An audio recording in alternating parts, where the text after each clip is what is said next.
In a move that has sent shockwaves through Washington and sparked fierce debate across the country, Senate Republicans, backed by former President Donald Trump, have unveiled a colossal piece of legislation dubbed the One Big Beautiful Bill Act. Framed by supporters as a bold economic revival strategy and by critics as a brutal dismantling of the American safety net, the bill is a sweeping megabill that touches nearly every aspect of federal policy, from tax codes to healthcare to environmental regulation.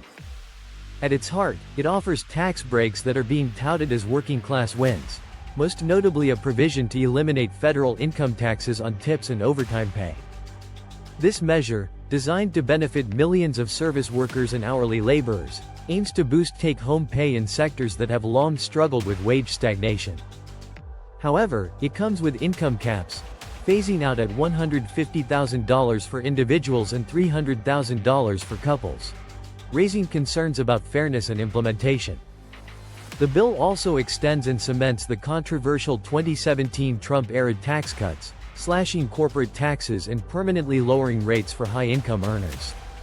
At the same time, it introduces a new tax deduction of $6,000 for seniors earning under $75,000, and raises the child tax credit to $2,200, with adjustments for inflation, moves that appear to offer relief for retirees and working families alike. But for every dollar the bill gives, it seems to take away more from America's most vulnerable. One of the most hotly contested elements of the legislation is its aggressive reform of Medicaid. The Senate version imposes strict new work requirements, mandating that many low-income Americans work at least 80 hours per month, attend school, or engage in approved community service to qualify for healthcare coverage. Analysts project that over 10 million people, including parents of teenagers, could lose access to Medicaid if these changes are enacted. Hospitals, especially in rural areas, warn this could lead to a spike in unpaid care costs and worsen healthcare outcomes for already underserved populations.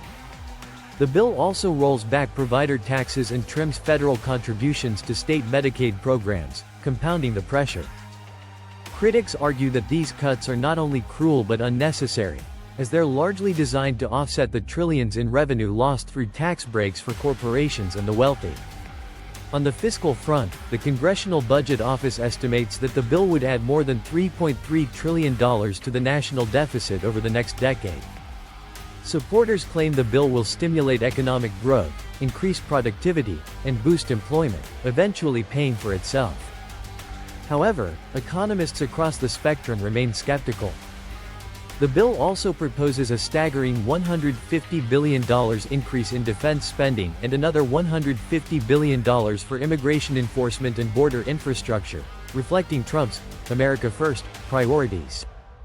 To avoid triggering a debt default, the bill raises the federal borrowing limit by $5 trillion, a move that underscores just how expansive and expensive the legislation truly is. The megabill doesn't stop there. In a blow to the climate agenda, it rescinds key green energy tax credits and imposes new taxes on wind and solar projects, rolling back much of the progress made under previous administrations. Industry leaders and environmental advocates warn that this could stifle clean energy innovation and lead to job losses in one of the fastest-growing sectors of the economy. Meanwhile, education and student loan programs see mixed impacts.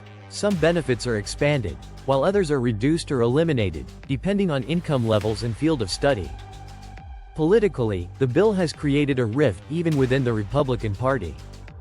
While the MAGA base rallies around it as a return to Trump-era governance, traditional conservatives express alarm at its fiscal recklessness and potential impact on vulnerable Americans. Senator Tom Tillis, a longtime Republican, announced he would not seek re-election after voicing concern about how the bill undermines healthcare access. Democrats are unified in opposition, calling the bill an economic Trojan horse that hands the wealthy billions while stripping food assistance, healthcare, and housing support from the poor. Public response has been overwhelmingly negative, with only 27% of Americans supporting the bill, according to recent polling. The future of the bill in the Senate remains uncertain, and its passage could depend on razor-thin margins and backroom negotiations in the weeks ahead. As America watches closely, one thing is clear. The One Big Beautiful Bill Act is not just another piece of legislation. It is a political statement, an economic gamble, and a blueprint for a radically different vision of the federal government's role in everyday life. If passed, it could reshape the nation's tax structure, social programs, and financial trajectory for generations. Whether that future is brighter or bleaker will depend on who you ask, and what version of America they believe in. As debates rage on and the bill winds its way through the Senate, millions of Americans are left to wonder, will they come out ahead, or be left behind in this sweeping experiment in policy and power?